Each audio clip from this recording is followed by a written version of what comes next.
And we're Yeah, live. yeah. Are we live? Hello, everybody. Hello, internet friends Hello. and friends that are not Yeah. internet friends. Hey guys. So, we were having a awesome discussion um, right before we started the show, and it was really good. And it was a lot about London GT and Warhammer Adventures.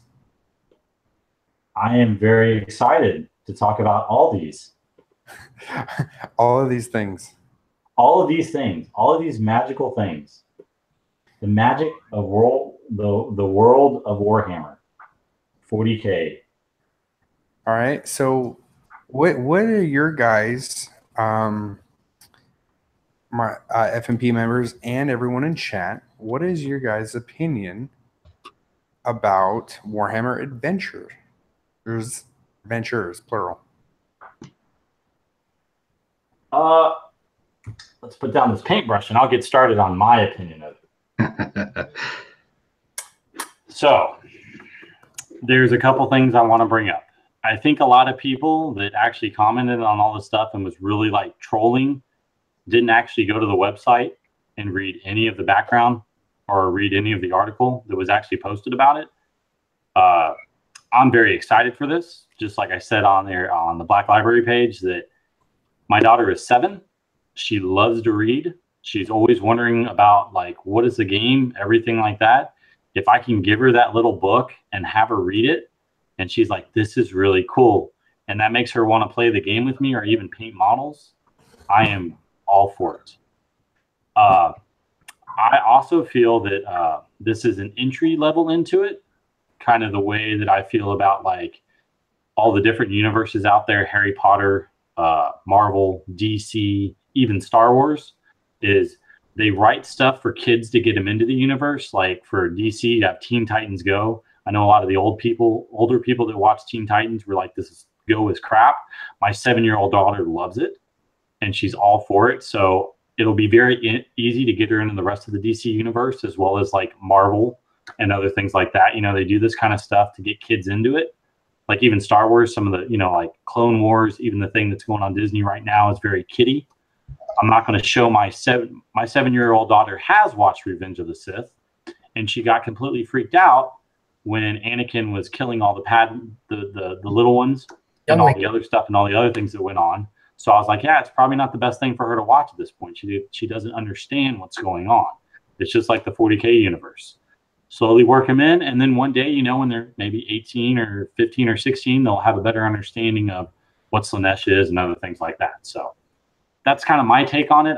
I just think it's a great way to get younger kids into the hobby and get them going, and I'm all for it. I don't know what y'all think, but that was just me. Yeah, I took the time to, at first when I saw the whole Warhammer Adventures was coming out, at first, I think I might have the same kind of opinion, or at least the shock value that other people might have had, because I've been in this hobby for a few years now, and seeing the kind of cartoony look to it, I was a little taken back. But then I went to the website and read about it, and if you look at the characters, the main characters for these Warhammer Adventures, either the 40K or the fantasy, they are not. These kids are scrappy. They've got scars. Some of them were in hive gangs or in a Mechanicus, or born into an age of war. And even though this is designed for 8 to 12-year-olds, and that's what people need to keep in mind, that it's designed for 8 to 12-year-olds, that this still has that grittiness and that darkness that you see in Warhammer 40K or the Warhammer Age of Sigmar, but not on the level of something that a teen or an adult is going to see. It's a good way for them to see characters, little boys, little girls running around, adventuring in this far-fetched future. We got to the friends of our friends. It's a good gateway to get them in, especially if your kids are just now learning to read. This is, I think, going to be a good way to get them into it, into reading and into gaming, art, whatnot. This is all these characters, man. I tell you, this is. I'm excited about this. I'm even going to pick this up and read it, just because. What's that? I said I totally am. Do you want me to read it too? I'll probably read it with daughter. We'll be sitting there on the couch. I'll be like, in the blah blah blah. And she'll be like, oh, let me read, Dad. So. But it's the nature of the internet these days for people to jump on, I think, too, and create memes and just kind of bash something that they're not used to. But this is a new age. You know, we have to stay progressive with everything that's happening. And we look at it, this hobby, it can become stagnant if we don't recruit new people. If you just stick with the same old players with the same old models, playing the same old way, the hobby's not going to grow. People aren't going to make money. GW is going to cave, etc. So you start younger, introducing them to that universe, and then eventually gameplay, then you're basically prepping the next generation of players and gamers, and even writers, artists, whatever. So this is a good thing to happen. I think another thing a lot of people, I mean, you definitely touched on it, is it's targeted for 8 to 12-year-olds. It's not targeted for 22, 30-year-olds. It's seriously targeted for everyone's kids. You know, the people that they play it, you know, because my daughter was interested in it, you know, probably about 3 or 4 years ago.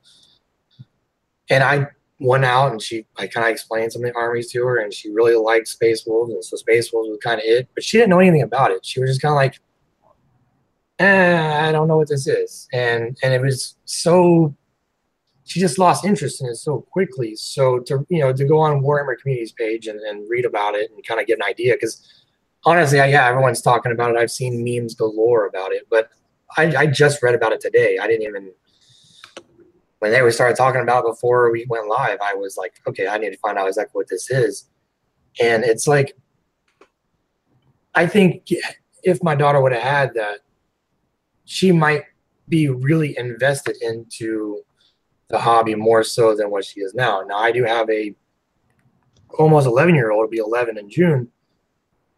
And maybe I can get one of these books, have her read it, and see if she's interested in it. If she's interested in it, then maybe she's the one that I kind of rope into it. Yeah, but my middle-aged one, she was interested, but she was interested because of the models, not because of the story, not because of all the stuff we heard about. It's the models. So, you know, that's one more chance, Alan. One more chance. You got one more. I got one more. Yeah, I'm done. Number 3, that's it. Done. Not having no more. But yeah, I think the younger crowd's what we need to target. I mean, me and John have talked about this for years, and running tournaments in the Houston area, trying to get new players into the hobby, or people that are in the hobby, they're just scared of playing these tournaments. So we've done, I know I've done it probably a little bit more than John has, but running tournaments that are not so competitive, trying to force the competitive players to come down to a not, I'm not saying starting level person's class, but make them think differently, not take the 3 fly rents or the 3 units of reapers, or make them have to tone their list down, so that way these people that are coming in have a viable chance. Are they going to win? No, but they're going to kill more stuff, which in turn makes these younger people happy to know that they rolled these dice and they got the number they needed or better, and you remove models. That makes them happy. And when they do that, even if they lose and you're not a total a-hole about it, and you teach them and kind of coach them while you're playing, it's just going to get people in. So them letting people read the story, at the 8 to 12-year-olds, and then you never know. If that takes off and things go well for them, they might do a 13 to 16 grade, kind of like what TJ was talking about as far as Harry Potter. The very first Harry Potter was written for, I think it's like 2nd or 3rd grade. Every book after that progressively went up in your school year. Yep. By doing that, by the time you got to the end, you were basically reading books that were, characters were dying, because that was a 12th grade reading level book. So, yeah, I mean, it's kind of like, the escalation league I'm doing right now. I tried to make it to where like you have to build a patrol first, but the patrol's got certain requirements. Same thing with then the battalion. And then after that, by a certain point level, you need to have a battalion, because I want people to try to build stuff they're not normally building, and try to look at each option. Because if I was like, okay, we're going to start with 500 points and I had no restrictions, someone would be in there and they'd be like, well, I'm running the Vanguard strike. I'm running the Vanguard at 500 points, and we just totally annihilate everybody, Yeah. And it's just one of those things. Is like, this is the way. I mean, at the shop, we have a couple kids that are playing. Yep. One of them has a pretty sizable army, but at the same time, it's a good chance for him to start a new army. And there's another kid, it's like his first time playing. And he was asking us, how does he build a list? And so, I was over there working with him on how to build a list, and that's good stuff, to get a kid interested. And then normally on that 500-point game, most people have a pretty good, even a kid has a pretty good chance of winning, just depending on who they're playing. And it's just like anything. It's like the first time you play a game, if you get stomped, it's never a good feeling. And so, it's one of those things where you try to even the playing field as much as you can to see the other guy lose models, and then the other kid's like, yeah, I killed some stuff, and be happy about it and keep on going, is what you're hoping for. Or new people into the hobby. I think it's always been one of those things, like when you have kids, especially a little bit older, and we're adults and, we're parents, they always ask, what do you normally say? Don't touch the models, you don't break them, be careful with it, stuff like that. And they ask a lot of questions because, this hobby, takes a lot of our life. It's exactly what it is. It's a full hobby. We're not boat guys, but we're plastic soldier guys. And so, it takes a lot of time. So I think having an outlet or an opening so you can have your kid who's already asking questions about your hobby, have something they can feel like they're part of your hobby. I feel like it's almost like a bonding experience that can happen with such a simple book. With something that's provided for the kids, they can understand it a little bit better on their level and have fun with it. So I'm looking at from it as a parent, so it's a little bit different point of view than a lot of the internet, and this is just my opinion. And I'm going to get the books too, and my daughter's going to be 2 in July, so I'll be reading her the stories. I think that's just the biggest part. The internet just went in uproars. They just didn't understand what GW is trying to do. They want to get younger players into the storyline, because in the grand scheme, they're trying to sell models. Yeah, they can sell books, but they're not going to sell enough books to keep them going. Yep. They're doing that to get these kids involved, because then these kids will then go talk to their moms or their dads or their legal guardian to buy them. I just read about an Ultramarine, and he just killed this Necron player and shot him in the face. I want to get some of those guys. Yeah. Then all of a sudden now there's a potential that this kid reading this book is now going to convince his parents to go spend $40 for a box of guys, and the parents are going to do it because it takes them away from electronic devices, which I firmly believe is a big problem with people nowadays. Is sometimes they're just too wrapped up in their electronic device. Yep. I'm no different. I use my electronic device for everything. I got work emails, I got personal emails, Facebook, BattleScribe, almost all the codexes are all on my phone. Yep.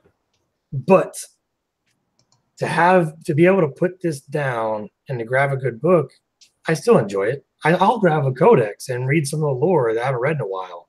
I still have some of my older codexes over there on the shelf behind me to do exactly that. It's good to get away from electronic devices sometimes. And GW's approach, I think, is spot on. I think this is exactly what they needed to do. They're going to get kids, 8 to 12, and maybe even kids that are 14, 15.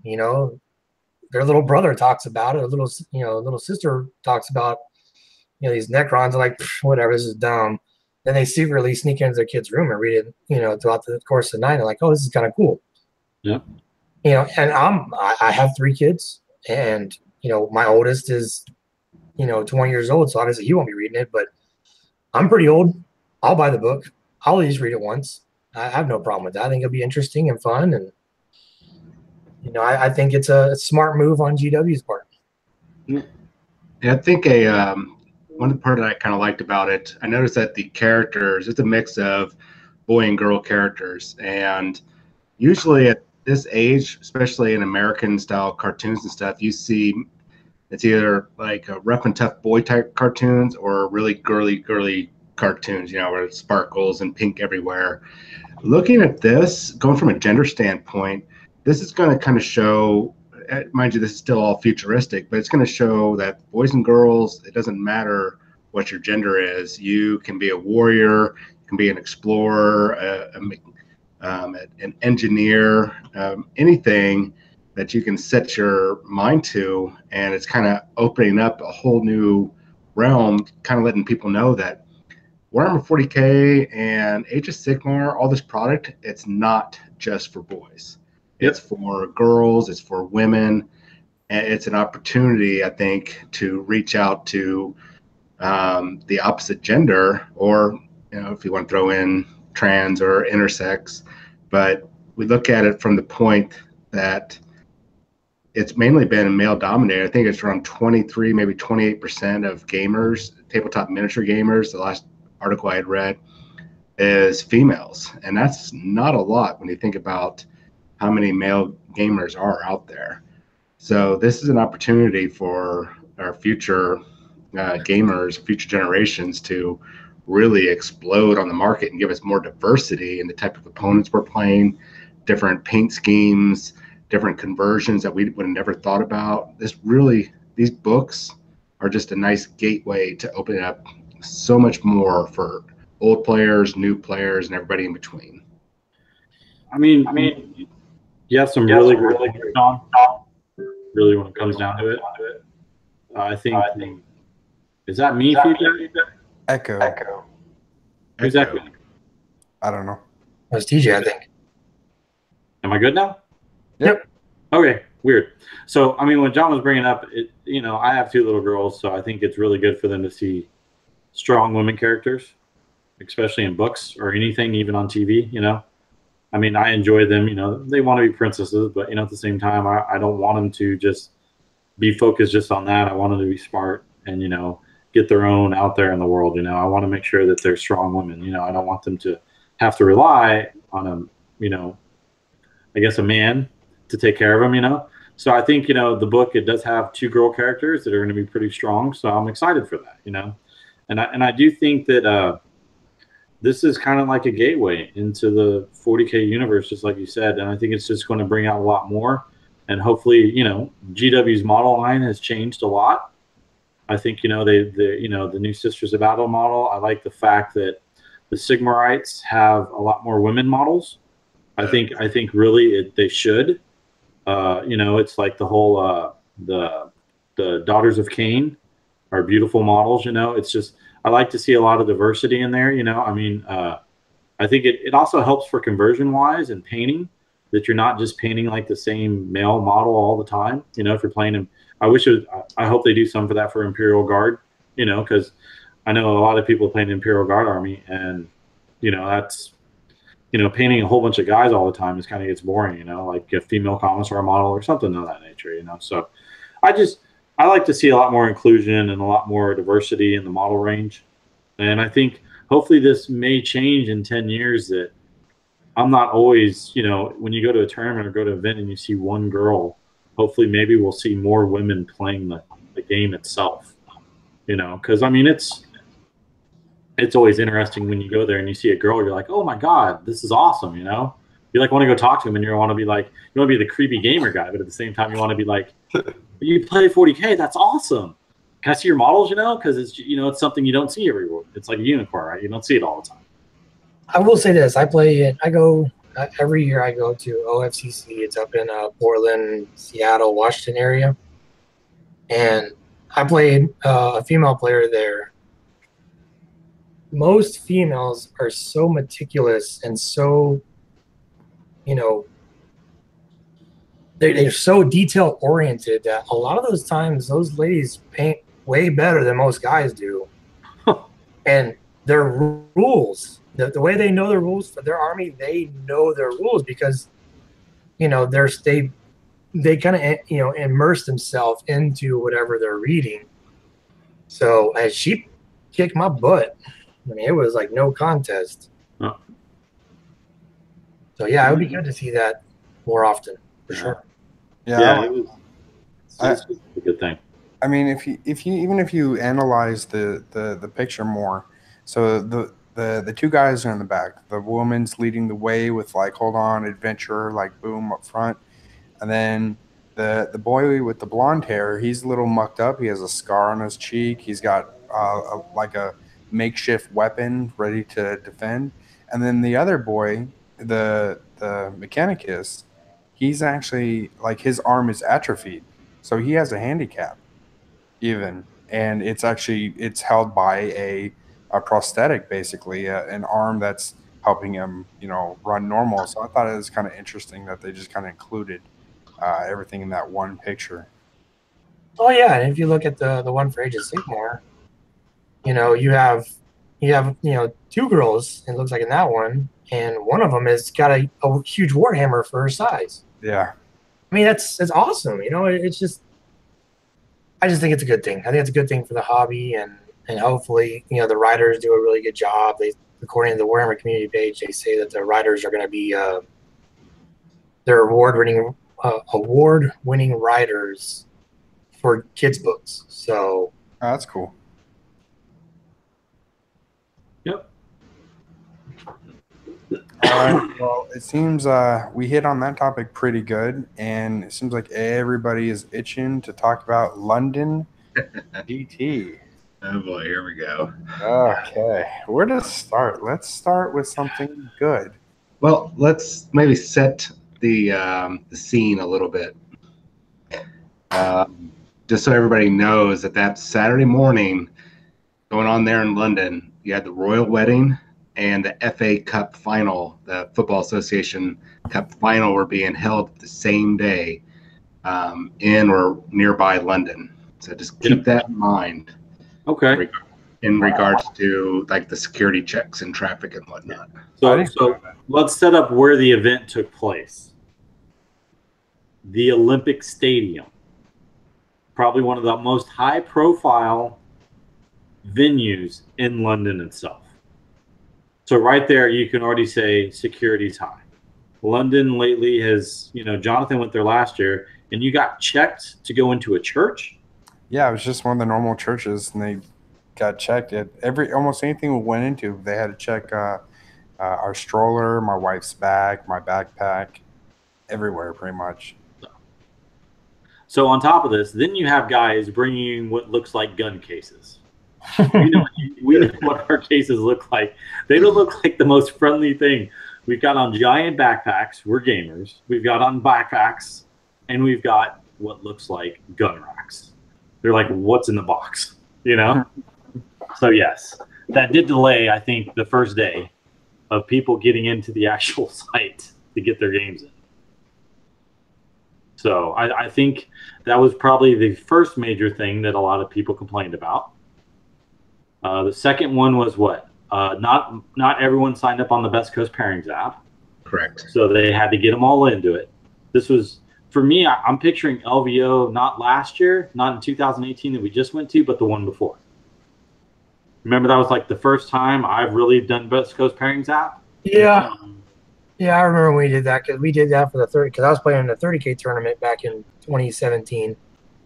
And it was people that already had the app, boy, it was an ease. I mean, they just bam, bam, bam, done.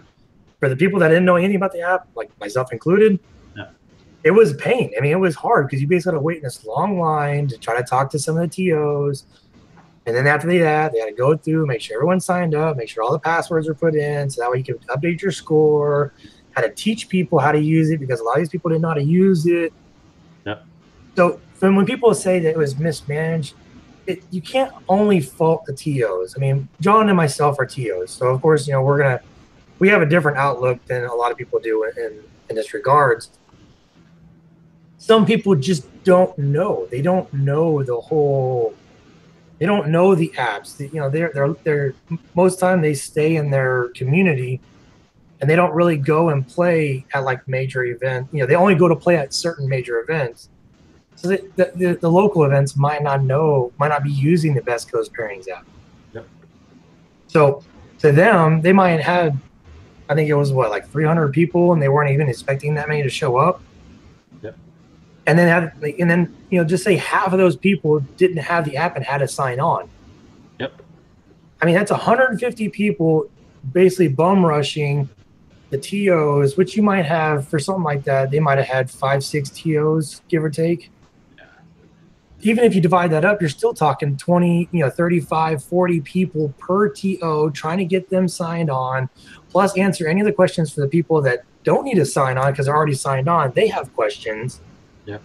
So I think a lot of people talk about the mismanagement. I don't 100% agree with that. Yeah. I feel that is something that's just really been blown out of proportion. Yeah. Just because of the other things that we're going to talk about, which I think even some of those were blown out of proportion. Yeah. I mean, the first time I went to LVO, that was my first large tournament I think I've ever been to. And, that's LVO.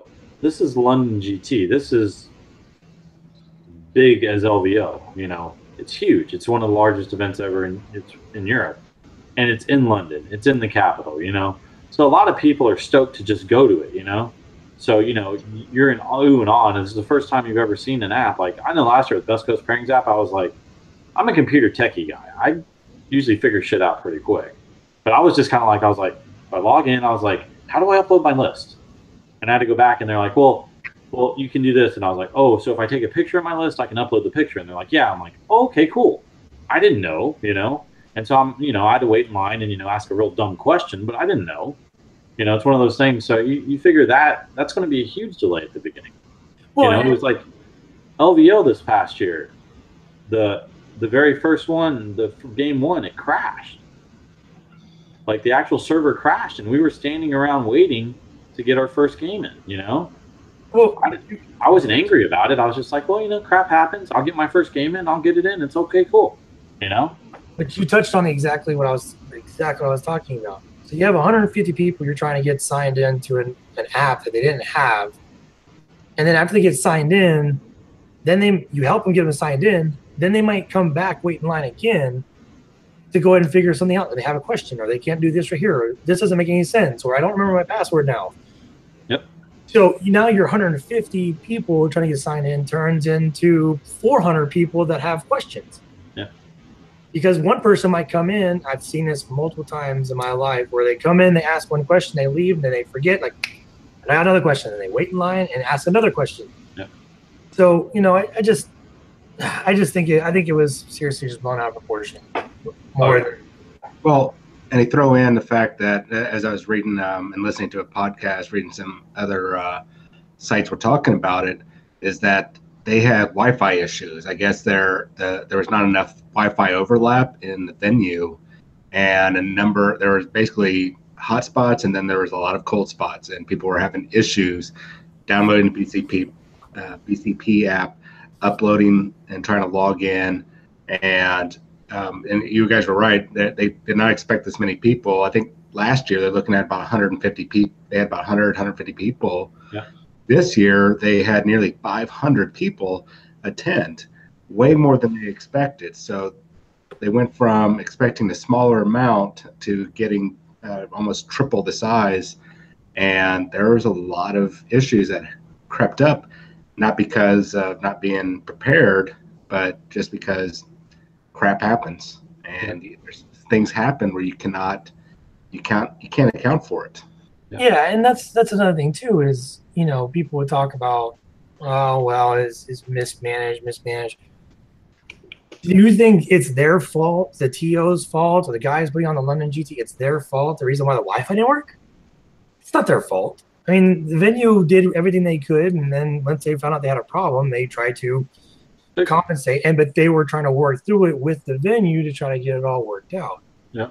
So I think, like I said, I think what happens is, and this happens probably in everything online, especially when we get to the we talk about the terrain, because I know that's a hot topic, is they did what they could with the unexpected turnout and everything that happened. It was just a lot of stuff that they were not expecting. Yeah. I mean, you know, they wanted to make it a large tournament. They wanted to bring back the, you know, and you got to remember, it's not like Frontline Gaming who's running it with like an army of people too, you know. This is like, I think 3 guys maybe and 1 main guy, you know. This is like John and Alan, you know, that are doing Warzone right now. And they're going from like, okay, this year we're going to do 80. And then the next year they're like, let's bump it up to 400 people and see how it goes, you know?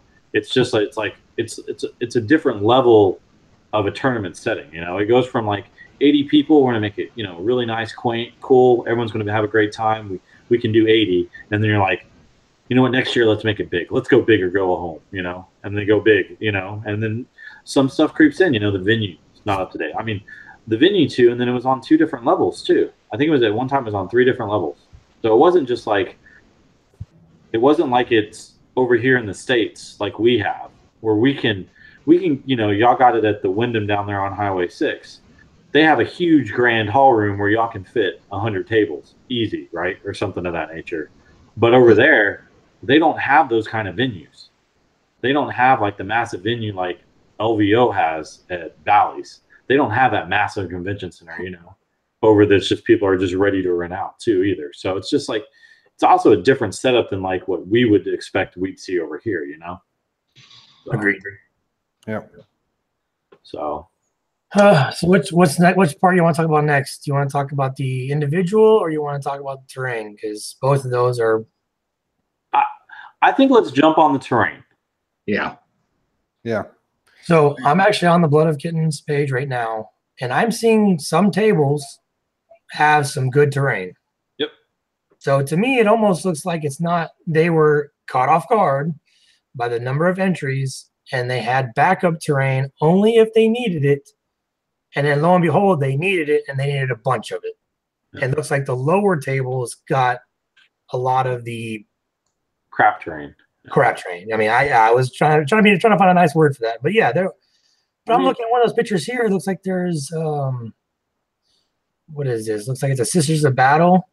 Yep. Fighting some Imperial Guard, or sorry, Astra Militarum, and that piece of terrain that the Sisters of Battle are hiding in. That is a really good looking piece of terrain. That is not a styrofoam piece that was cut out real quick and sprayed gray. I mean, that's a legitimate piece. Like, I listened to the podcast with Zach on there, who was the main organizer, right? Me and John, I think, both listened to it. And Zach was saying that, yeah, they had some terrain and they needed more terrain, and they just, you know, they wanted to up it, and they just didn't realize that they were going to get that many people. So 10 days they started building terrain, and they were like, we ran into some issues with cutting. We didn't expect stuff to take this long. So, you know, he admitted that he had made some mistakes on their planning, on building some of the terrain. And, you know, I can understand that. I know, like, the first time I played at War Games Con, which was like 4 years ago, their terrain is not what it is today. Their terrain's beautiful now. But back then they had some old terrain, you know, and you're kind of like, man, you know, but at the same time, you know, it's a tournament. It progresses. As the tournament goes on and more, you know, you get better terrain. It was just like LVO. There were some tables on there that had some really old terrain. And then there were tables that had the new Frontline Gaming stuff, which is beautiful. But then you get some of the old terrain, you'd be like, oh, it's terrain. It's doing what it's supposed to do. I wish I was playing on the really nice terrain. But at the same time, you're just kind of like, well, you know, there's 500 people here. I can't be too picky or choosy on what I'm playing on. And when you look at the terrain, though, yes, it was styrofoam blocks, which is horrible. But if you look at the fact that how much line blocking they actually did in the game, they actually do a very good job of actually line blocking. And I know sometimes I've played on tables where they have no line blocking terrain, and you're just like, dear God, I'm playing 8th edition. I need some sort of blocking terrain in this game. If not, I'm going to get wiped off the board first turn. And I think that's what a lot of people tend to, you know, forget about. You know, if they had 150 players a year before, and then they made a post, and then it's like, oh my God, we have 450 people signed up. Guys, we need terrain. So they noticed it 10 days before. You know, Jason is right. They could have talked to some of the local gaming clubs to help with terrain. Then again, it might have been so late in the game, they might not have realized it. And maybe they didn't have the manpower because they were trying to get everything else set up. They didn't have the manpower to go out. Maybe if like me and John doing Warzone, if me and John are trying to get other things set up, it's hard for us to divert our attention that we're in the middle of to go over here and do that. So it sounded like the guy that put on the tournament, it sounded like he admitted he made some mistakes. And some of this, could have easily been taken care of. Maybe asking someone else for help. Maybe, I know John and myself, we talked to some other TOs in the Houston area to potentially help us in Warzone, just so that way it kind of lessens the burden on us. But maybe he didn't think about that. Maybe he's just like, oh my God, he's scatterbrained. He's like, I wasn't expecting all this. We got to do something. And he's just rushing to get everything done, which he did. But in the same concept is it got blown out of proportion, exponentially because it was such a major GT. Yeah. And people taking pictures of bottom tables of nothing but styrofoam. And I know there's a meme going around with someone playing with like CD cases and tennis shoes. Yeah. Hey, look, at least there was something there, and they were trying to accommodate for all the players. They were thinking about players. And that's, to me, at least that shows that, okay, we wanted to grow it. We grew it way more than we were expecting. Maybe he learned, maybe we shouldn't have done, whoever comes. We should have, okay, we had 150 the year before. We can realistically do 250 this year. John and myself, last year Warzone was 50 players. And instead of just being like, just trying to drop a bomb saying we're going to go for 150, we went to 80. We went conservative. Okay, we want to grow Warzone. Let's only grow it by a certain amount. And that's what we did. So instead of doing 150 to 500, do it in steps. And maybe that's something hopefully the gentleman that put on the London GT learns. And now that he sees that he can get the turnout, I don't know how this will affect people going next year. I mean, I personally would love to go. I think it'd be a great experience to go. Okay. I think he should put a cap. I think he should say 400 players. And when he does this, whenever he makes the post, 400, we're limiting it to 400 players, guys, because then at 400 players, we can have the appropriate amount of tables, space, Wi-Fi, all the issues that he experienced this year.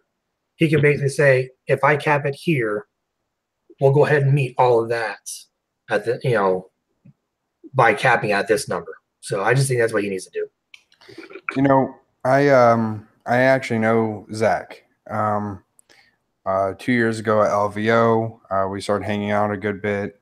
And then, matter of fact, when I was in London, we even went and got dinner with him, me and my wife, and my daughter. And we chatted a lot about it. I think he is definitely a go big, go home kind of guy. He's a really good guy. And he loves the hobby in and out. And so I feel bad that this is how it turned out, but I think it might have just got overwhelmed.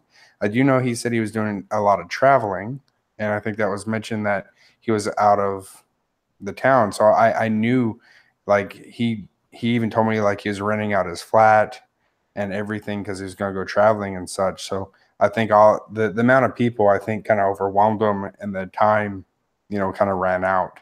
So I think it was just a bunch of circumstances that happened, and it all worked against him. And like we said, this was at the bottom tables. It wasn't through the whole thing, Well, on top of that, if he was out of town, he probably wasn't able to communicate with people, especially if he's flying or he's in areas that are dead zone. He wasn't able to communicate and ask for help or ask the local stores. So people just need to be careful and not jump all over someone or something because one thing happens. People take, the person that made that post of the terrain on the bottom tables. I mean, same person should have took pictures of the top tables too, of nice terrain. And at least explain himself instead of just going straight to this is what you see. And it might have been one of those situations where as a competitive player, he showed up to London and he got put on one of those tables and it just pissed him off that he was playing on that and not playing on that other one. And by doing that, he just was like, okay, that's it. This is what I get to play on. That type of, snarky type of attitude. But then the other guys, there's probably a crap ton more people that had a great time. That thoroughly enjoyed the London GT, and they didn't care about the terrain because, okay, I'll just use what I have. Talk to your opponent. Let's reposition to make it fair. Okay, I can work with this. I'll hide behind this. I'll do it this way. I'll do this. So I feel like that was just blown out of proportion, and it's not fair.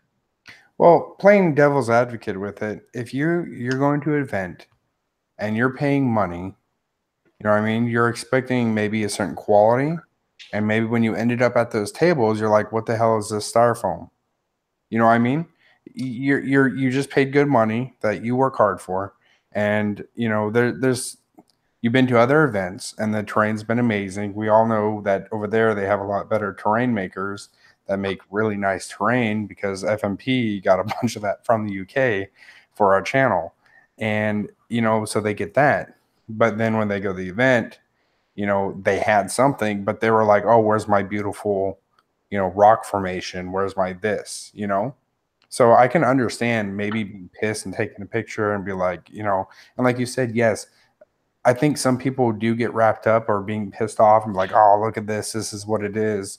Instead of being, oh, I'm going to be fair and take pictures of all the other stuff and say, hey, look, because that's not everyone has that kind of attitude, and it's human nature to look at the worst thing. That's why there's, everyone stops and there's traffic because everyone wants to see the accident, because it's the worst thing. And it's the same thing with this. Everyone wants to jump on board with it and be like, oh, this is terrible. And it's the worst thing ever, and then make memes about it, which, to be funny, they are kind of funny, But, so just doing on the other side, I can definitely see where somebody is upset, especially if this, like you said, we know that we've seen competitive players where you're like, why are you being this competitive? It doesn't mean anything. It's the same thing as why are you being this upset about the terrain? Doesn't mean anything, but it means something to them. Right. Hugely, vast. And it's unfortunate that some people have taken it to that they have to win to that extreme where they will bash people that have done everything they can to try to get this going, and put all this work in, and then all it takes is a couple people just basically bashing, what they see because they didn't play on the nice terrain. They felt like they're one of the top players that were there and they deserved to play on all the good terrain and none of the bad ones. But I mean, it's a game. I'm gonna quote someone here, and he's part of this group. We play with toy soldiers. We literally glue plastic things together, take our time to prime them, and go out of our way to paint them, and roll dice and go pew pew pew. It's not that big of a deal if the terrain is not perfect. Yep. If you don't like it, then do your best to win, to move up, to play on the nicer tables.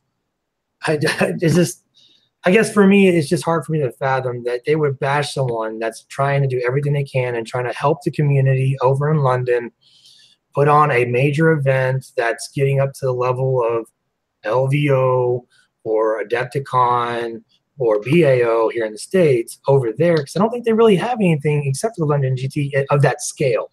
Yep. So to me, it's like, come on, support the guy. Think about this: the money that you're paying. Because me and John are learning this right now at Warzone.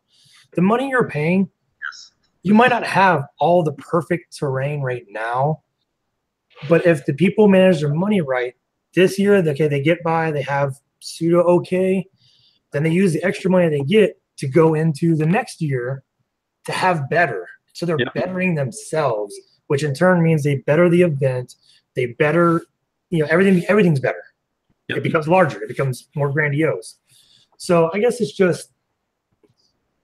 I just see it from the TO's perspective, and it sucks that, he does all this hard work and then it takes a couple pictures and a couple memes and it just he might lose a lot of players because of that. And I'm hoping that when he makes his post and talks about the London GT, he addresses some of these issues and says, finds a way around them.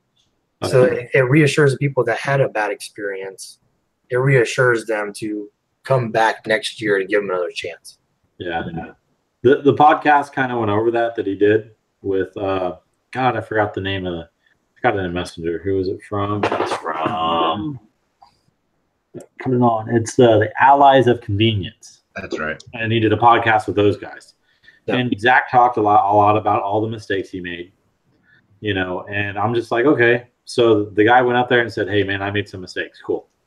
If you're going to do that, then you're listening to what people are saying and you want to make improvements, which is what I would expect from any tournament organizer, is that the next tournament they run will be better than the one they just previously run, because you learn and everything like that. It's like when I guess I'm on the opposite end of the spectrum. When I go to a big tournament like that, I know I'm not going to win because I don't play enough, and I'm not going to be a top tier player no matter what I do, because I don't have enough time to play, enough time to figure out the meta and do all the other things. I'm going to bring a pretty average list or below average list, but I'm going to go there because the reason why I'm paying the $50 or $60 or $75 to go to a tournament is because I want to go meet all the new people and play great games.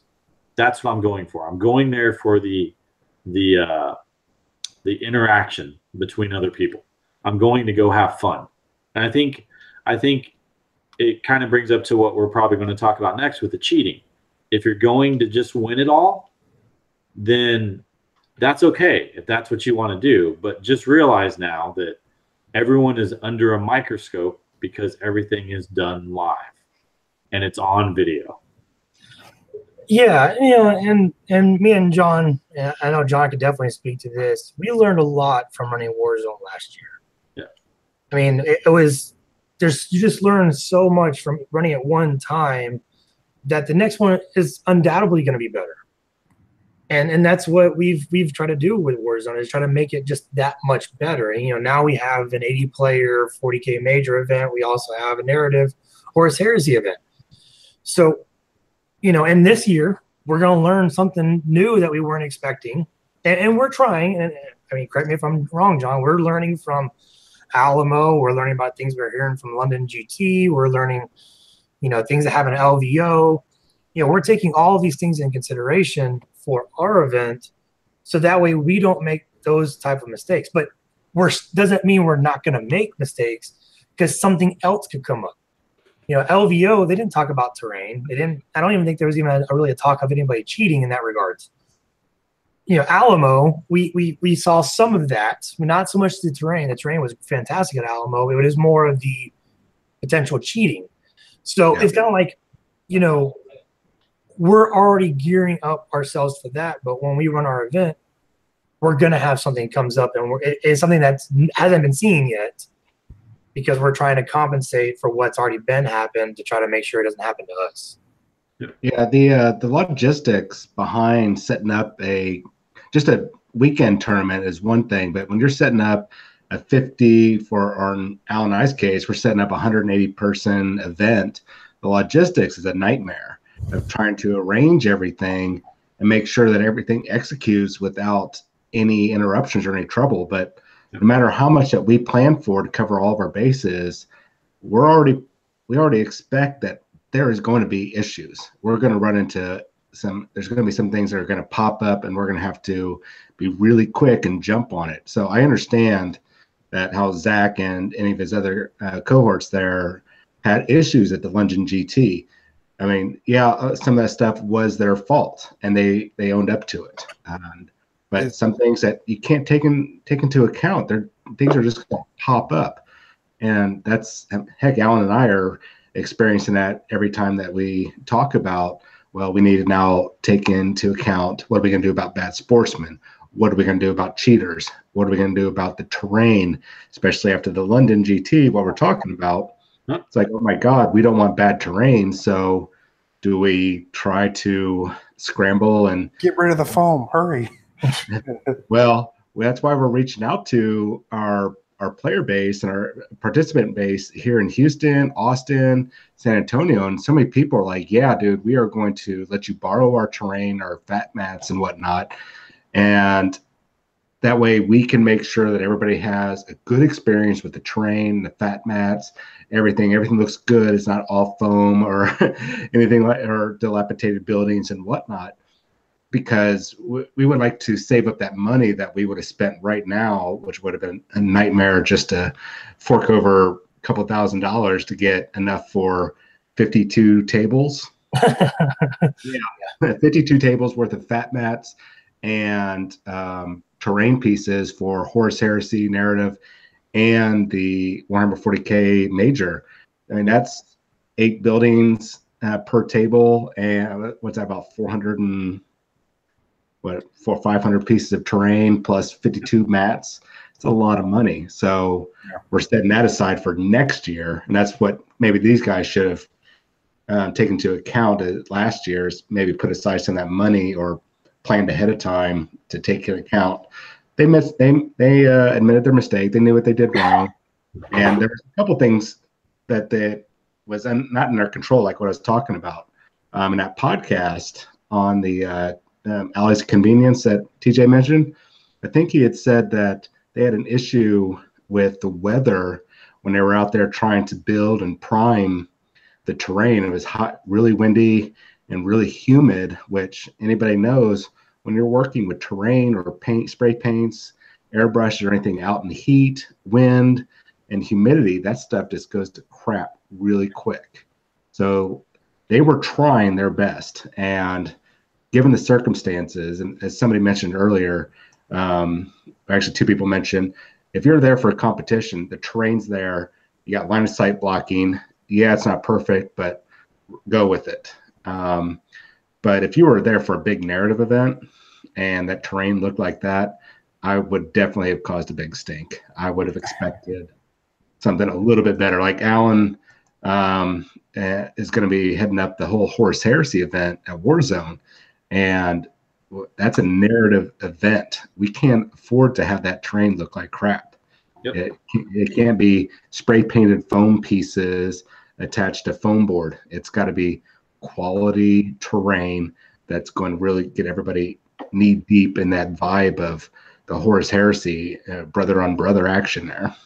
Which I will say, there will be one table, a 4x4 table, that will, I'm hoping, be to everyone's liking, but it's going to be a tunnel table. So that's kind of the whole idea. It's a Zone Mortalis table. So we're going to give you guys a little preview to anybody that's thinking about attending or is attending. We're going to have a 4x4 table for Zone Mortalis, because our narrative event is 2500 Crusade as well as 1250 Zone Mortalis. Kind of first game might be Zone Mortalis. Next 4 games might be normal Crusade games, or your third game might be Zone Mortalis. But you might be on that table. But to that point, we're making up control panels. We're going to have control panels. Inside the Gamer guys are working on, his name is Jay with Inside the Gamer. He's working on, civilians, because we're going to have missions that have civilians in. The Loyalists got to protect the civilians. And that's pretty cool. Shield generators. We got shield generators that we're going to have to provide. And luckily enough, Atomic Hobby is going to let us borrow some of theirs to go and fill. We need like 8 of those. I'm doing 4 of those, and Jay's doing 4 of those. So, to that level, yes, narrative, fully understand that you've got to have the terrain. But knowing that you're going into a competitive event, just work with it. I mean, most people that play the game think they are great players, unless they know ahead of time they're not. They're going to have a good time, meet new people. That's one thing, but the people that are competitive players, you look at the terrain you got and you deal with it. I've been playing this game almost as long as John has, and I think we're probably the 2 longer tenure players of the 4 of us. We deal with it. We just work around what we got. Who cares if it's a tennis shoe, or who cares if it's, a stack of books? There won't be any. Not Warzone, but I'm just saying, you just deal with it. You just. I mean, like, I volunteered. I was like, I can give 2 tables full of my own personal terrain, and I'll bring it up there, so people can play on it. And I'm worried about that, but at the same time, I'm like, I want the event to be good because it's in Houston. I want to make sure that next year y'all are able to get 120 people, or if y'all want to up it by 40 more or something. So if I can do something so I can donate 2 tables full of good terrain, even though it's my personal terrain, I take it back after it's all over with. I may have to fix some stuff, but at the same time, I want to make sure that y'all have that ability, because if the tournament goes well this year, then next year it could be even bigger, So it's like, I want to see that, it's just like with Alamo, and, we have there's 5 different major cities in Texas. And so there's like a triad of 5 different tournaments. And so it's kind of cool that, someone could actually literally, if they wanted to, right, come down here for the entire summer and basically play in 5 major GTs, ITC GTs, in the Texas area, which is awesome. And I hope Warzone will be the biggest of them all, because it should, because Houston's the best. And and John's touched on it. We're taking the approach of we're going to borrow terrain. We're getting people to donate terrain, but we're also spending money on some terrain. So it's not like we're just borrowing everything. No. We're actually buying some terrain, borrowing some more. And then our plan is at the end of Warzone, if the finances go well, we're going to buy some more terrain. Yeah. And then when we start next year, the following year of Warzone, we're going to start getting money in. We'll buy some more terrain. And then, so that's theoretically how you get to that point where you have a lot of good terrain. The guys over at Bally's, a couple years ago, 3 years ago, the terrain wasn't the greatest. 2 years ago, terrain was good, mixed in with some terrain that wasn't so good. Mm-hmm. And this past year, it looked like the terrain was all pretty good, but it's because they used the money they were getting to go ahead and progressively get better terrain. And yeah, I think that GW sponsored event, that all these people run, that, GW is like bringing their terrain, or, they could just grab it off the shelf and be like, you know what, I need the Sector Imperialis one. I'm just going to grab it off my shelf and just put it together and paint it real quick because we're GW, It's like, for y'all, for tournament organizers, y'all look at it and you're like, that's a $180 box set of terrain. Okay. Maybe a table. Yeah, at the table. Okay. Yeah, what else is out there on the market with MDF board or something, It's like, Yeah. So you'll have to look at it from that point of view too. So, all right, I guess the last thing we want to tackle. Well, Jonathan wants to chime in on something. I was just going to say about the terrain thing is just, I think that I feel that the London GT next year is going to be better because it was a hard lesson learned. But Zach's a smart guy, and he's definitely a fighter. And that dude is going to come back swinging harder. And I think he's learned the lesson of how to make sure it's right. And he's also going to, like, that money, if any was earned, he's just going to invest that back to making it better. So I'm having a feeling NGT is going to be even better next year because of the lesson that was a hard lesson learned, but learned nonetheless to make it better for everybody. And you got to remember, too, in the grand scheme of things, these are gamers. We're all gamers, and some of us go out and take initiative to either create events, create tournaments, create channels, and all of it's out of our time because we want to contribute, to our hobby. We're not doing this because it makes money. We're not doing it. The London GT, as far as I'm pretty sure, that venue was through the roof expensive. So just paying for the place, the same thing with Warzone. You guys, for as far as I know, is going to be scraping because of how expensive the venues are. Those are the real crooks of the venues. but we have to have a place to play for such large 6x4 tables. And, it's just my opinion of, if you make a little bit of money and you can just make it better, and we don't even running tournament, you don't do it to make money. It's not a business, unless Frontline's got it down pretty good as a business. Yeah, they know what they're doing. They've been in it for a little while. Oh yeah, they got a team. They have products. They definitely do pretty well. So yeah, they've created a whole tournament circuit just by them. So that's global. Wow. correct. And the other thing though is, for them to do it, they have to be a business. You know, they do have to make money to keep contributing. They're on a bigger scale. There's a tip of the scale where, you know, you're small guy, and then you're like, well, this is getting huge, and now we're a business and we're making money, you know, but we're still contributing. However, you know, the small guys are still contributing, and we all work together to better our hobby. So that's all off my soap. I mean, you can see Reese and them when they're there, man. They are in suits. Reese and Frankie are in suits, like at LVO, all dressed up nice, and you're just looking at them and you're just like, yep, y'all are here to run this like a business. It's not your casual war gamer like running in, you know, 30-man tournament, comes up in shorts and t-shirt and like, hey, what's up, guys? Yeah, I remember the first time I actually played Frankie and Reese up at the Guardian Cup up in Portland a couple of years ago. They guys were just wearing t-shirts and shorts and sandals. And then when I saw them at LVO the next year, they were suit tie, ties all the way up, yep, perfectly tied. It was just like, yeah, can't see that from before. Man, I can't wait to see John and Alan dressed up in suits and ties at Warzone. This is going to be fantastic.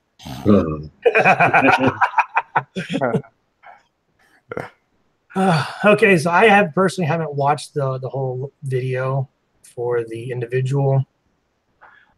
So you guys might be able to better speak on it, but I do know that from my understanding, his live stream was the last game of the event. It was the last game of day one, right? Because the game went into the next day, I think. Because I don't think either of these guys won. No, they weren't on the winning side. Mike Brand won it, I think. So I watched this morning. I saw that come up, and I was like, "Holy dear God, what did this guy do?" And so I watched the first clip, you know, of him nudging the model, and I was like, "That kind of looks like he did it." You couldn't tell from the video or the live stream if he did it purposely. And then you watch like the next one where they talk about him changing dice and other things like that. And I'm kind of watching and I'm just like, me and Jonathan were talking about it after I watched it all. And at first I was just like, man, this dude was cheating his butt off, man. What is up with this guy? And then I always get to that point in my life, you know, when you look at anything, you're like, there's always two sides to every story, right? So then I started reading about all the comments and stuff. And you see a lot of people posting like, yeah, that dude's not a cheater, man. He doesn't cheat. You know, that's not him. And then you saw other guys, he's a known cheater and blah, blah, blah. So I'm just like, okay. And I looked up the guy and I'm like, well, dang, he won LVO in 2016 with a great Warp Spider list when Warp Spiders were kicking butt. So I was like, So you played all the top players at LVO. No one noticed him cheating there. So I was just kind of like, okay, that doesn't make sense. Now all of a sudden, 2 years later, he's going to be like this avid cheater. So I was like, I don't know if he's cheating or not. And then I got to the point to where I was thinking about watching the whole video. It's like, maybe I'm going to watch this whole video. And you know what I came to the conclusion? Bad idea. Because I'm going to watch it, and I'm going to watch both of them playing, and I'm going to look at it because I do this all the time when me and Jonathan film. And I go out and I edit the videos. I notice we make mistakes. I notice it's both of us. It's not just one of us. We're not purposely doing it because we're playing a game. So I was just like, man, I bet I could go in that video too and start looking at what the other guy was doing and be like, did he just move that 14.5 inches? That doesn't look like that's actually 8 inches away. Is he sure he's 8 inches away? Did he really get enough to get in close combat or something, you know? So you start looking at it, and I think we could get to the point to where we're like, we could paint the picture that the other guy was cheating too. Just depends on what angle you're looking from and what you're going for. And then I reached out to a guy who knows the person that was basically kicked out of London GT, and he was like, that is not my friend, man. That my friend does not do that. And then you read the statement that the London GT made about him, and then the other guy came back and followed up with his statement. He was like, dude, I was exhausted, man. I played in the Invitational the day before, which we got done, and then we went out drinking. Then I got like 3 hours of sleep. I came in the next day, and this was at the end of the day. I'd already been playing for 12 hours. I was exhausted. So if I made those mistakes or I did that, it wasn't intentional. So you see like both sides of the street, and I'm just kind of like, man, I just don't know I just don't think he was avidly cheating to win the game, you know? It just doesn't make sense to me. You know, with those kind of things to avidly cheat, I would definitely try to do something a little bit more like game changing than like, oh, it's a 4 or it's a 3. No, it's actually a 5. So I hit you with a marker light. You know? Well, I mean, I don't know. That's just me. That's my take. one of the you never know, right? You never know. That's what I'm gonna say about it. I can't say one way or the other. I wasn't there, but I can say from speaking from who has been filming for 3 years, battle reports, that if you were to watch some of our battle reports and you saw certain things, you would think we're all cheaters because you make mistakes. And guess what? And something I've developed besides thick skin from the internet for 3 years, for something you enjoy putting up, but people crap all over it, is that when you make mistakes, that is recorded in the tomes of history of the internet forever. And that's where people see, they're like, oh, you did this wrong. Why'd you do that? Oh, I can't believe this happened. There's all that all the time on both sides. And it wasn't done intentionally. It was done because it was forgotten. It was missed. The rule was read incorrectly. And this happens during everybody's game. There's so many rules, especially don't even bring up 7th edition with that 32-page special rules. But like, it happens in everybody's game. The difference is you play a game with your opponent and it's not recorded. You kind of remember something later. You're like, oh, I forgot to do that. And that's gone. Gone. That's it. Next game.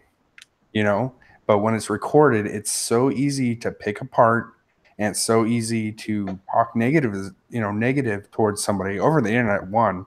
And 2, it's very hard. He might have accidentally bumped his model with a drink. Me and TJ talked about it earlier today, that we have bumped our models, been like measuring, and you move, like you're like, oh, what's my charge range? And it might have been 8 inches, but you just moved your model 3 inches, and you're like, oh, I was almost there to measure what it was, and you're like, it's one of those things. We always pull back. It might be even further at this point, but it's just one of those things. It's easier to pick apart something. And this is just for general terms. It's easier to pick apart something when it is recorded. And this could have happened to everybody's game by one person like you played against, and you thought about it later, like, oh, I think that guy messed that roll up. And then you don't think anything of it. But when it's recorded, it's easier to focus on and break apart. And that's just from getting the comments of 3 years of internet people. Oh, I mean, it happens every game.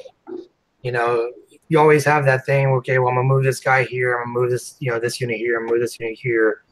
And oh man, I was gonna move this unit, but you've already said you're going into the psychic phase or the shooting phase.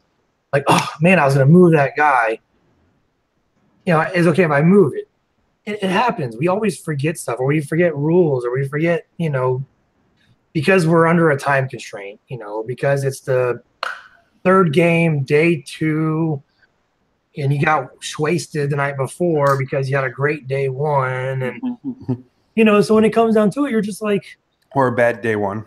or a horrible day 1. So you really got wasted because the day 1 was so bad.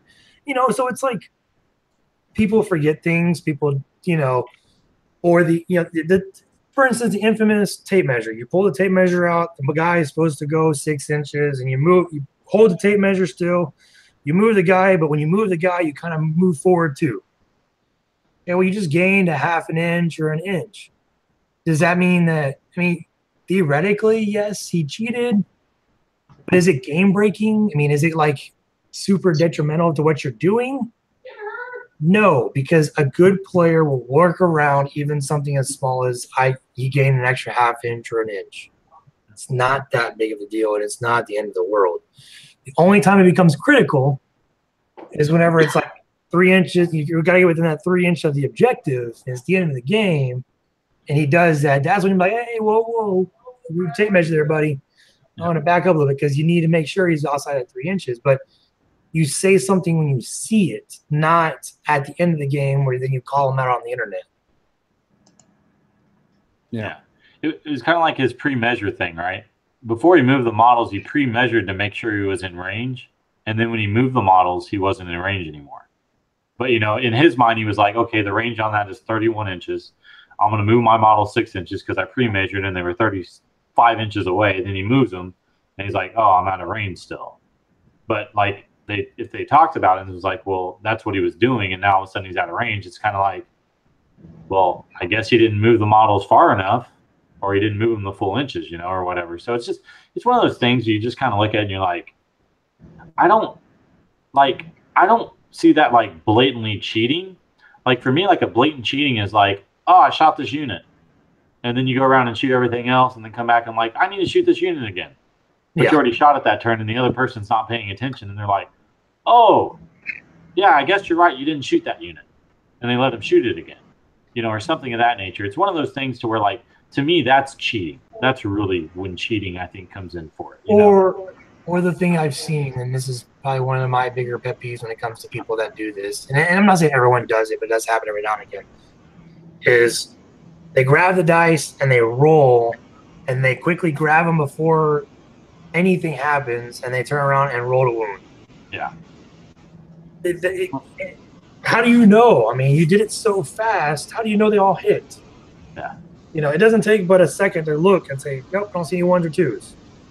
My opponent gets a good benefit because I'm a slow counter. I'm like, that's me too. You know, I think what you're talking about, Alan, is definitely like, you know, if you're rolling a ton of dice and you don't show the person what you're rolling, you know, or it's, you know, it's like, it's also kind of like, I also take this into my effect too when I play. I'm a very accommodating person, but you know, it's like the wound counter thing, right?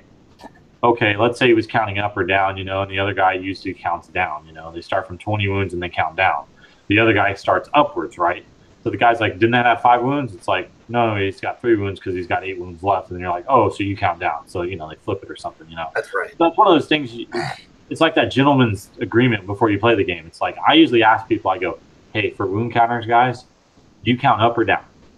And my opponent's like, I count down. I'm like, sweet. Then I will count down this game. So when you look at my dice or my wound counters, that, you know, it started off with 8 wounds. It's now on 5. It's got 5 wounds left. And you know I'm counting down with you. But, you know, it's one of those things. It's like you got to talk to them. And you really got to, like, talk to your opponent about, like, what are the intricacies that they use when they play. Because, you know, you want to know who you're playing against so y'all can – so there's a common ground when y'all are playing. And so I just think it's like, you know – but, you know, I remember in 3rd edition when I used to play, people would measure their arm, like right in here, and they would put it on the table and then be like, oh, I'm actually 12 inches away because their arm length was 12 inches. And you could see people doing that. And then, you know, by 5th edition, 5th edition got rid of the pre-measure? But people would do that. And I'm just kind of like, are you joking me? Or they measure how long their finger would and they put their finger on the table or like do the L shape and they'd figure out how big that is and they would use that on the table. They'd be like, they put it on the table and be like, so yeah, I'm actually 5 inches away. I will make this charge, so I will move my models here, you know, or something like that. Just like, good God, people. But, you know, you see that happen, you know, and it's like, that's cheating. That's taking the rule set and moving it one above. Or like, you're like, oh yeah, this guy didn't cast a psychic power, then you go back around and you recast a psychic power or something, you know. It's like, I think then you're trying to utilize the game and like utilizing your opponent not paying attention to try to get away with something. Agreed. But I think a lot of the stuff that I saw wasn't to the extreme where I'd be like, dude, this guy is a freaking cheating bastard that needs to be kicked out. You know, I didn't see that. That quick rolling, I've had that happen to me once at LVO, and I told the guys like, bro, you got to slow down. I said, I'm counting. You know what I mean? Like, I'm not saying I don't trust you, but you know, it's like it helps me understand. Okay, how many saves I got to get because I got to look at it, and it helps me with math and everything. I guess it helps me just adjust to what I think. Like I'll get my dice ready or whatever, you know. And like when I roll, I'm joking when I count, but what I really do is pull out my misses, and then I even go like this, like kind of like because I worked at a casino before, and you have to do this thing so the camera sees your hands. I kind of do the same thing with the dice because I'm like, all right, and then one guy this happened, like, oh, there's a 2 there, but like, oh, there it is, I miss it. So it happens. So when you're just like snatch, roll, I feel like, it kind of, because I saw somebody do that a couple times and they grabbed 2 dice that failed. I didn't say anything. because as long as I didn't do it multiple times, but I saw it. It's kind Well, of like, and sometimes stuff like that, people will accidentally miss it. Like they roll them, they look, they pick them all out, they look at their dice. Okay, looks good. They pick it up, but then you're like, oh man, one of those. And sometimes if you call them out, like, hey, one of those wasn't. Like, oh, okay, cool. They'll pull that one out. yeah. Most people are pretty cool about that. Like, oh, okay, well, I guess I must have missed it. Occasionally you do get the ones that are like, no, they're all hit. I checked them, blah blah blah blah. But I'm the opposite. I don't need to spend a lot of time looking at the dice to go ahead and pick it all out. So for me, someone can roll it real fast. I can look, and then they can roll real quick. But there are a lot of people that can't do that. They can't process what they just looked at. Or even another thing is some people don't even know what your units can do. They don't even know what your units need to hit. Yeah. And that's what you really got to be courteous of your opponent is they might not be playing that army. They might have never played against that army. They don't know about that army.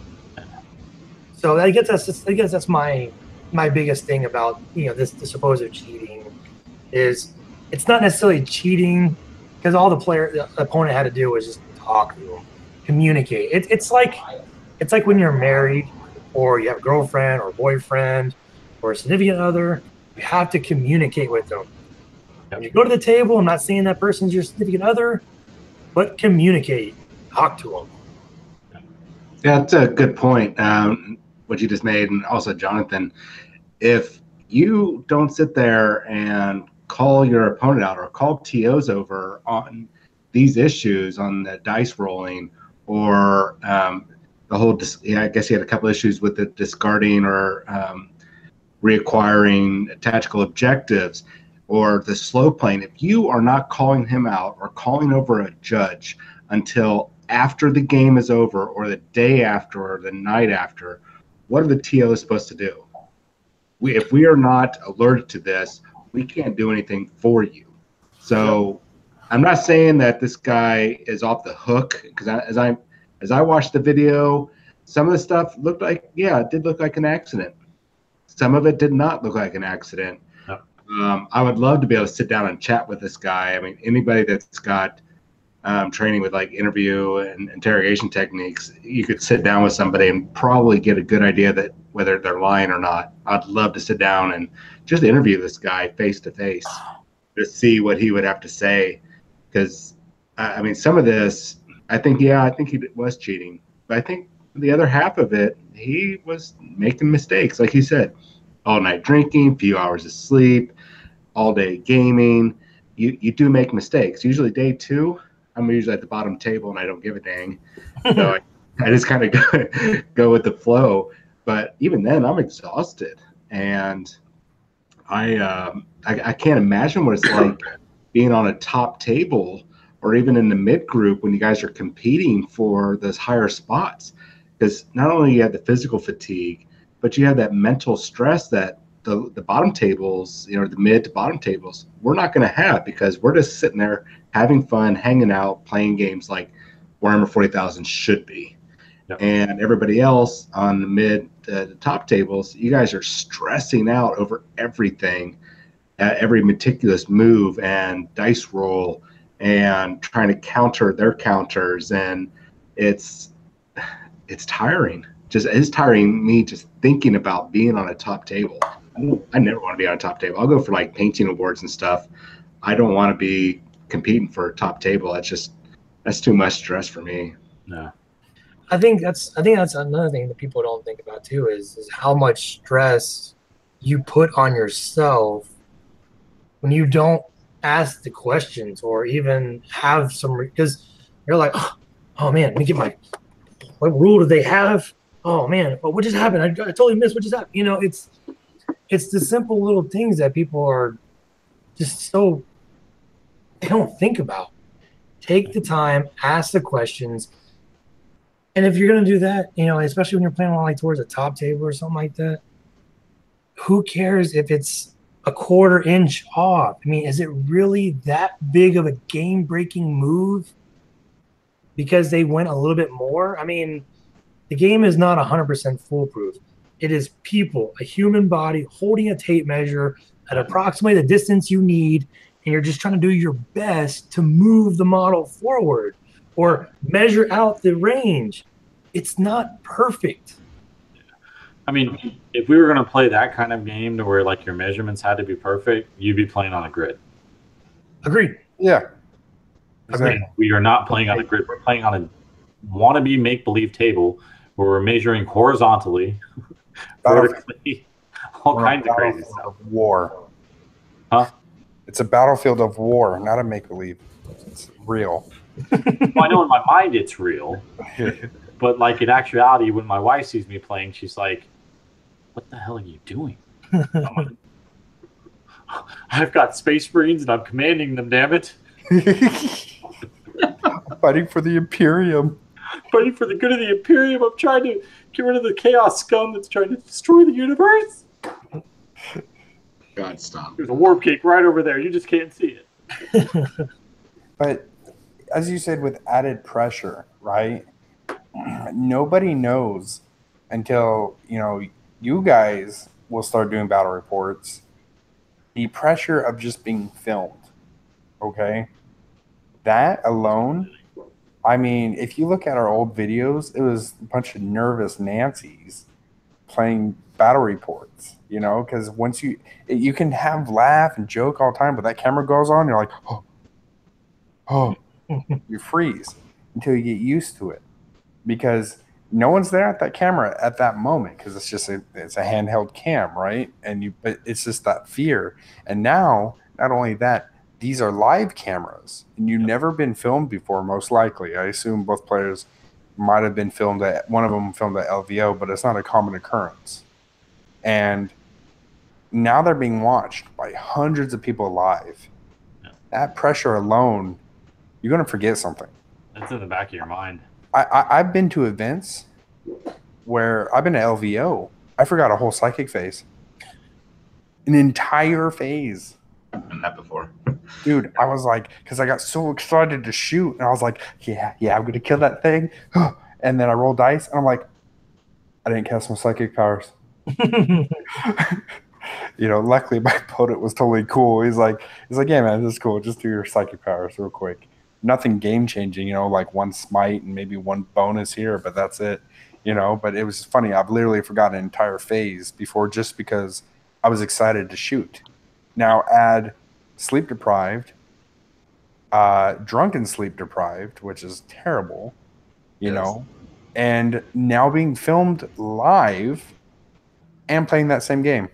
You know what I mean? There's tons of factors that no one's considering. Everyone wants to look at the car wreck, but not think about how that car wreck happened. Exactly. Because when you think about it, they were on Frontline Gaming, so it's not like you're just on like a normal Twitch, YouTube channel. Mm-hmm. They're on Frontline Gaming and they're covering it for ITC purposes. Mm-hmm. There's people all around the world that are like, "What is going on? These are the two top players today. Let's watch their game intensely." Yep.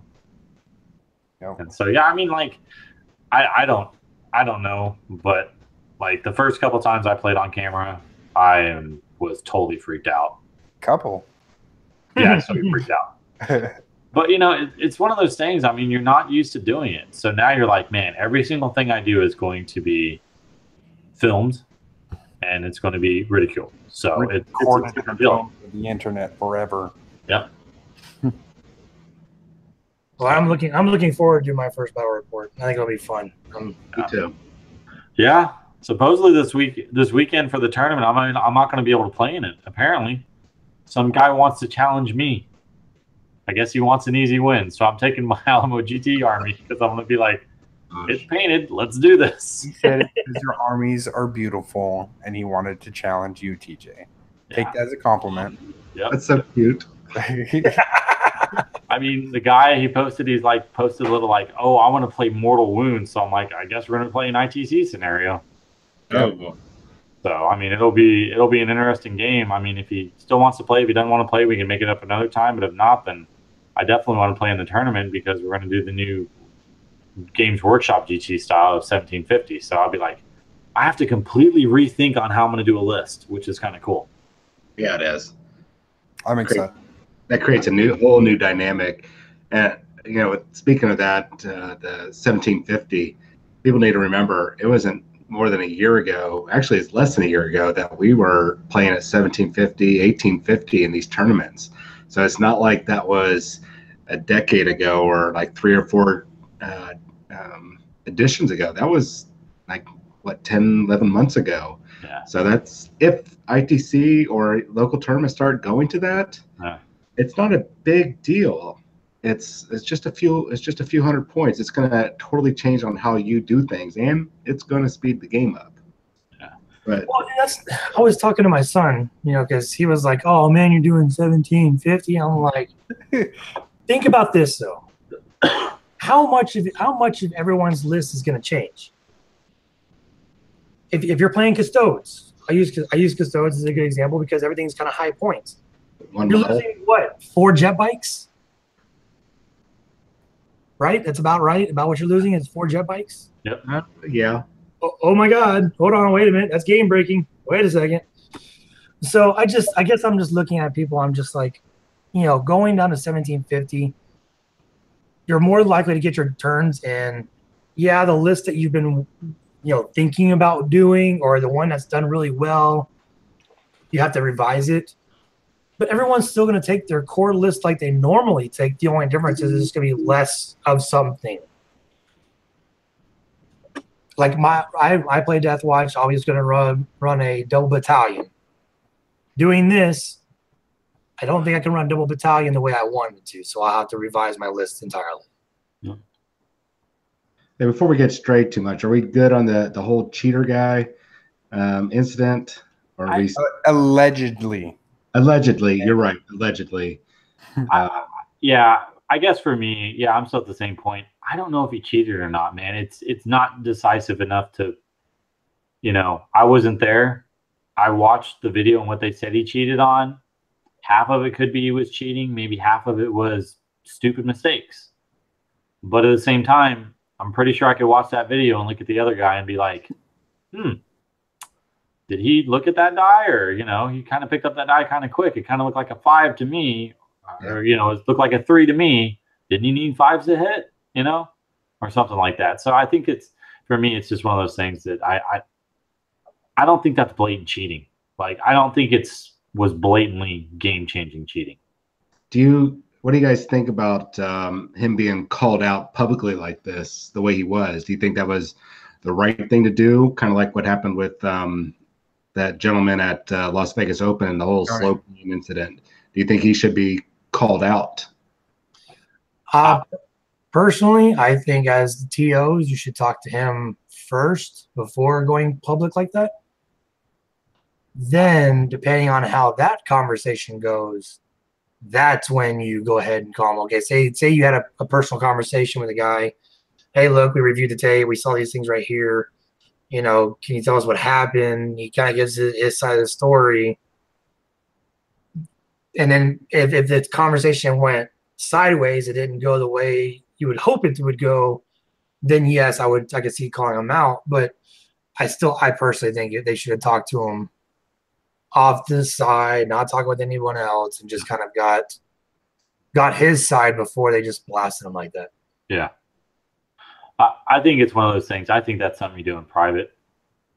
Because, let's be honest. The guy, it seems like he's a very high-ranking player and has done really well in tournaments. So there could be a lot of sentiment already in the very competitive 40K universe or the gaming groups over there that people just don't like him because he wins. And they're like, yeah, he cheats. Because that's what they want to say. They don't want to actually say he's a better player than me. Oh, he cheats, man. I've seen him measure differently or something, So we don't know the whole backstory on what has previously gone down. And I think it's just to blast him like that. I think they should have handled it completely differently than that. If they wanted to ban him and do a personal thing and be like, dude, we've heard way too much about you cheating. You are now banned from our event next year, and do it personally and just do it offline. I think that's what they should have done with it. Yeah, and then if the guy tries to retort, to go online and try to call out the people that are technically banning him, then they can come back and show them the conversation and be like, look, And then at that point, yeah, it might be a he said, she said, but at least as a tournament organizer, you would have the conversation that you could post to essentially show that you were trying to be respectful, you were trying to have a conversation with him, and he wants to be like this because of our decisions based off what we saw and based on the conversation we had. Here's our conversation for everyone to see. We were not being rude, we're not being disrespectful, we were just pointing out some things that we saw from the video. Yep. What do you think? Yeah, or go about like what they did and then post that thing and say, this is the reason why he was banned, and have everything outlined just like they did with all the different reasons, and say, and when we talked to him, he said, that's all, or bull crap or whatever. I would never do that. And then you say, this is the reason why we banned him, But I think they could have had a little bit more respect for all parties involved if they would have just talked to him first. Yeah. So, yeah, and the problem I think with the internet too is that so many people just troll it and they don't really read or look into it that much, And I think that's the problem, is that he got a lot of bad backlash that maybe was unfounded, that maybe like now people, when they see his name, they see a cheater, and Yep. he's like, man, that's not me, dude. So his part of the hot, and then I think the biggest part is the part that most is very difficult for me to understand is that we have such a small community. Me and Jonathan talked about this, is that this makes a competitive 40K environment look even worse than what it actually is. Because you had, there was, let's say 400 people played 5 games. That's, over 1,000 games played. And all these other people had a blast and had a great time playing, no complaints.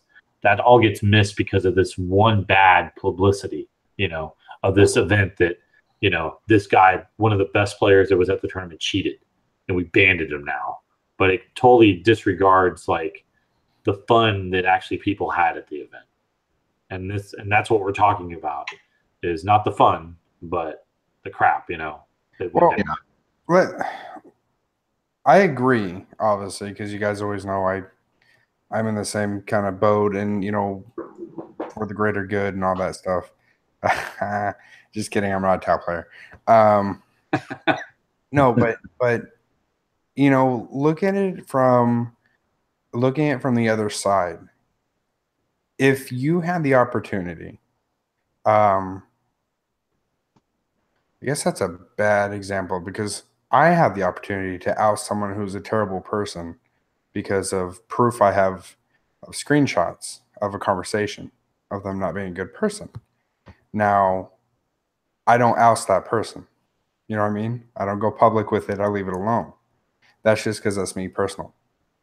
However, if you knew someone that was a cheater, straight up just cheating you red-handedly, and it was proven and it was talked about, and the guy was like, just F you, I don't care, blah, blah, blah, I do what I want. That's like you said, when that conversation goes south with the TO, but we don't know what conversations were had. Exactly. And that could have exactly happened, and they're like, fine, that's how you want to play this game. Boom, internet. You know what I mean? You're going to oust that person, and you want that because they're just going to keep continuing doing it. You know what I mean? What penalty did they get if they had, if nothing happened? And this is just hypothetical, allegedly, of the cheating. You know what I mean? If it did legitimately happen, I would want that person ousted. If they had a bad attitude, or, whatever conversations were had behind doors, and the person thought it was best, bad enough to say, okay, well, this guy needs to have his comeuppance, and spread it over the internet, so the internet attacks him. And that way it takes away his credibility. It takes away his, his high stature. He could have been cheating the whole time. This is, again, all hypothetical. I'm not calling the guy a cheater. I have no idea. But I'm looking from the other perspective. The main reason why I bring this up is because if there's lots of chatter right now about this becoming an e-sport of sorts. We're probably a good 3 to 5 years away from it getting to that level, but there's a lot of interest from outside of the miniature game industry to start creating a like an esport type of format. The hobby is getting bigger and bigger, and the names are getting bigger and bigger. The prize pools are getting bigger. The painting is getting we're talking like full works of art, and there's starting to be a lot of notice on the whole miniature wargaming community, especially the competitive side. So I think we're going to start, unfortunately, I think we're going to start seeing more of the, not necessarily cheating, but incidents like this to where people are going to be getting called out more and more. And I think you're right, Jonathan. I think there's, TJ, we don't need this to be a negative. We don't need this type of negative publicity, especially when, like you said, there's out of 500 gamers and they played over 1,000 games or whatnot. The majority of those people had good games, but all it takes is one or two bad games with the alleged cheating or alleged slow play or bad sportsmanship, and then that gets spread around the community because it's the internet and everybody wants their voice to be heard. They want to be like the first persons to say, "Oh, I heard about the cheater. Let me give you the lowdown on what happened," so they can have some sort of 5 seconds of celebrity status online. And then it starts spreading, and everybody goes back to, well, all tournament players, no matter what format you are, you're a win-at-all-cost player, a whack player. It's bad, but we do need, I think, to know who is cheating. We do need these people to be banned. They need to be called out, but only if there's definitive proof. And then the communities they just need to slow their roll a bit and not just lash out, because it just sets a bad precedence for everybody wanting to come into the whole tournament scene and help grow it. When people are sitting there bad mouthing it, crashing it every 40 seconds. If that made any sense. No, That makes sense. Makes really good sense. All right. Well, I think it's getting late, and we beat this dead horse that the internet has already beat to a pulp earlier today. Overall, a lot of cool stuff, a lot of good conversation today, a lot of good comments, people participating. Always appreciate it. Yeah. And we'll be having a battle report out soon. TJ's going to be filming Saturday. Yep. So I'll be out next Friday for that bat rep. And then, support everybody. Guys, anything else? No, just one of the guys made a comment about it. He had a guy that was using stuff wrong, when he played him in a tournament, and then he got the codex and he showed the guy, and the guy was like, "Oh, I'm so sorry, I didn't know." Yeah. So, a lot of times people just are confused, People just don't. Sometimes you don't know your own rules because you play your army so much and you just forget some stuff. So sometimes it's just a quick, dude, can we read that in the codex? Or can you show me what it says in the codex? Because I've never seen it used before. I just want to know what it does, Yep. Like I said, just a little bit of communication goes a long way. Yeah. I've had that, those noise marines when I died and their little special rules. I had it prepped, and I was like, I could show you where this is at because it sounds cheaty, right? The noise marines, when they die, they can shoot you, or in the assault phase, they can shoot you, whatever. It sounds cheaty, and I had to show. I didn't have to show anybody. Everyone was like, no, I it's cool, it's fine. Everybody just took my word for it, but I felt like I had to, just in case, justify here's my rules ready for you, the page marked and everything. I think that's usually what good players do, is they have that stuff available, so if they ever get a question, you get asked. You just call me a good player? Oh boy, that's generally, I was talking about players that do that. So, yes, for that one instance, yes, you're a good player. Yay! Inadvertently, you called me a good player. I'll take it. Still a whack player, but you're still good. Oh, a whack player. All right, guys. Appreciate everyone, and you guys have a good night. Yeah, have a good night, guys. Good night, guys.